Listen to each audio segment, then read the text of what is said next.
Ahora, tú ves la posibilidad, porque pones como el ejemplo en la Ciudad de México y esa escena maravillosa que no había visto yo de esa forma, pero es verdad, ¿no? Tener a la presidenta Claudia Sheinbaum, tener a Clara Brugada en la Ciudad de México como jefa de gobierno y a la que ya es desde hace ya algunas semanas, pues la gobernadora del Estado de México, Delfina Gómez. ¿Esto lo consideras tú como un avance del movimiento y justo como un ejemplo de cómo tendría que repetirse estos escenarios en todos los estados, por aquello que tú dices que no se ha hecho estructura en estados y de tal forma que casi es como decidir entre una franquicia, ¿no? De alguien que fue o expriista o exverde o expanista incluso, y que de repente pues tiene cierto acercamiento con la cuarta transformación, pero que de manera bibliográfica no había tenido en el pasado algo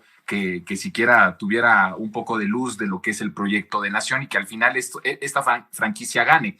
¿Tú piensas que en este sentido no ha avanzado tanto como en la Ciudad de México, como en el Estado de México y a nivel nacional? ¿Por qué motivos? ¿Piensas que tiene que ver la dirigencia nacional o las dirigencias que han optado por esta cuestión del ganar, no sé, cualquier lugar solo por ganarlo, sin importar que se diluya una vez que gane esa persona el proyecto de transformación? Ha sido por falta de capacidad de movilización, de estructura política, de voluntad política, porque lo que es un hecho es que en el momento en el que estamos viviendo del país, con ese escenario maravilloso que tú estás mostrando, Ciudad de México, Estado de México y presencia de la República, pero con tantos estados ya dominados, un partido hegemónico en el país, lo peor que puede pasar es que no haya una diferencia entre los gobiernos de Morena y los gobiernos de lo que fue el PRI y de lo que fue el PAN.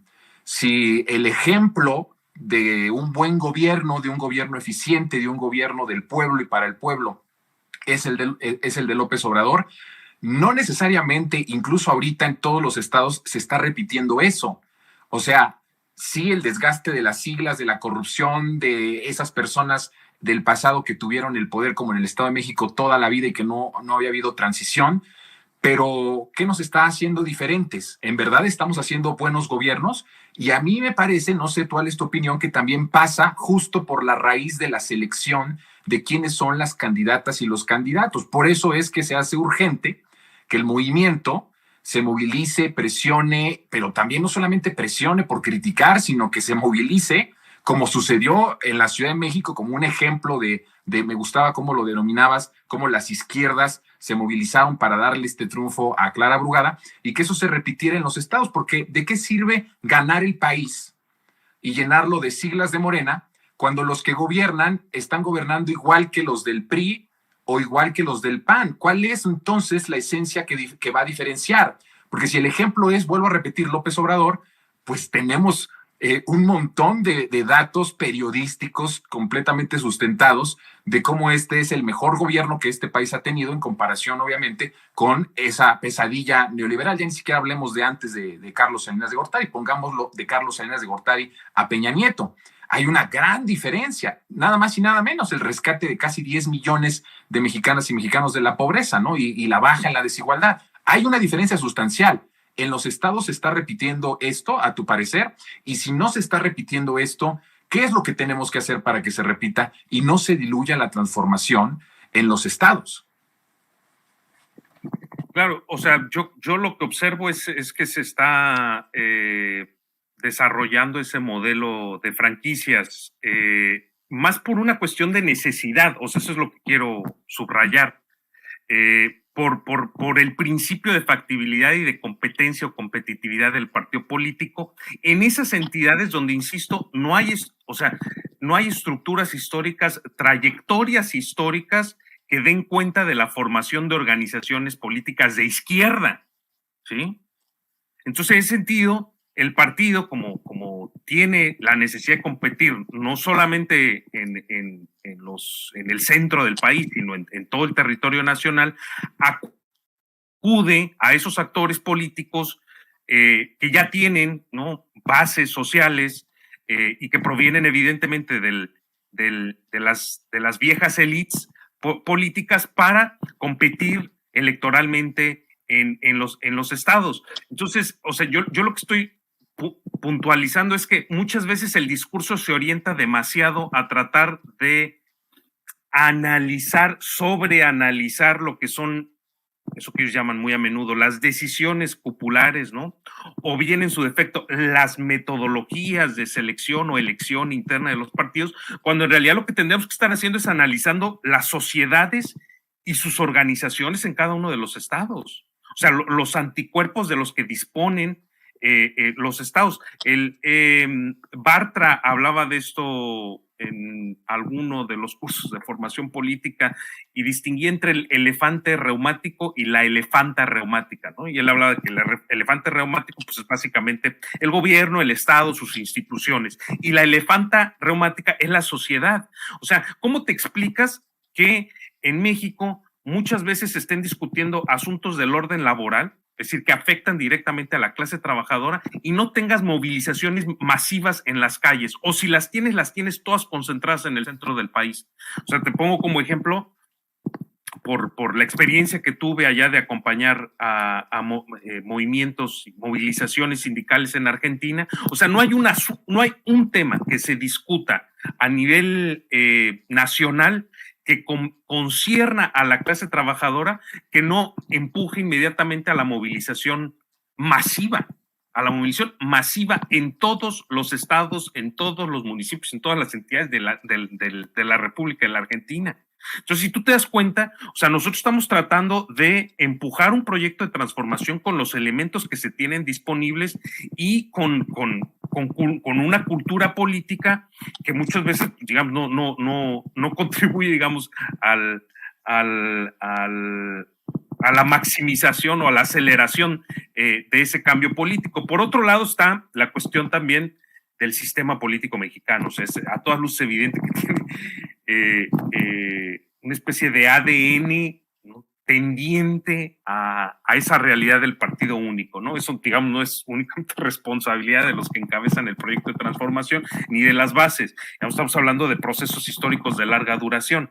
Entonces, en ese sentido, vemos que de hecho, pues ya las disputas políticas se empiezan a dirimir dentro del partido, ¿sí? O sea, es mucho más importante, y nos dimos cuenta por la tensión que generó, una elección interna o un proceso de selección de perfiles o de candidaturas internas que la propia elección, ¿no? Abierta, es decir, pesa más la precampaña que la campaña, muchas veces, electoral, y eso se explica, insisto, por la preponderancia que tiene Morena en el acontecer político nacional. ¿Cuál es el riesgo que nosotros observamos? Que en el momento en que ese centro pierda autoridad, y la obediencia, digamos, porque el Estado pues básicamente es un artificio de obediencia, la obediencia en las entidades federativas se puede diluir. Entonces ahorita sí es importante votar por esos candidatos que inclusive provienen desde fuera de las estructuras del partido, porque sigue pesando el programa. El programa político sigue sostenido desde el centro del país. Pero en el momento en que en el centro del país, insisto, se empiece a diluir por desgaste político, por cuestiones que son consustanciales a la política, es altamente probable que, insisto, que esa obediencia se vaya desmoronando en las entidades federativas y se desdibuje el proyecto de nación, se desdibuje el programa de transformación. Entonces, en ese sentido, la única garantía que nosotros tenemos para sostener en el mediano largo alcance un proceso de transformación como el que está en curso y el que se tiene la expectativa, pues es trabajar en los anticuerpos, trabajar en la organización de todas las entidades federativas, de la localidad, ¿no? Es decir, que cobre más peso el tema local y que desde allí los compañeros y compañeras asuman la responsabilidad de construir esas estructuras de partido y digamos, diseminar lo que es la cultura política del cambio, ¿no? Y de lo nacional popular y de lo progresista, que en cierto sentido es lo que está tratando de hacer el Instituto Nacional de Formación Política con los alcances y limitaciones pues, que son irrenunciables para una institución, un órgano de sus características, ¿no? Pues muy interesante, Arcinuel, lo que nos vas planteando. Quisiera que rapidísimo solamente dieras un comentario rápido, si acaso de un minuto, minuto y medio, con respecto a Marcelo, porque sí, no me gustaría que esperáramos hasta 15 días para hablar de esta situación y de cómo viste que al final pues se queda en Morena, pero digo, la verdad es que las primeras acciones de Marcelo han sido verdaderamente muy cuestionables, ¿no? La entrevista con López Dóriga me parece que deja de ver de cuerpo completo a Marcelo. En menos de 6 minutos, pues prácticamente se muestra como alguien que no entendió de qué se trataba la transformación, en la que incluso pues se le pagó por estar siendo parte de ese gobierno de transformación, porque era secretario de Relaciones Exteriores, y vemos cómo se aleja, incluso concede a Joaquín López Dóriga el hecho de que este gobierno se ha equivocado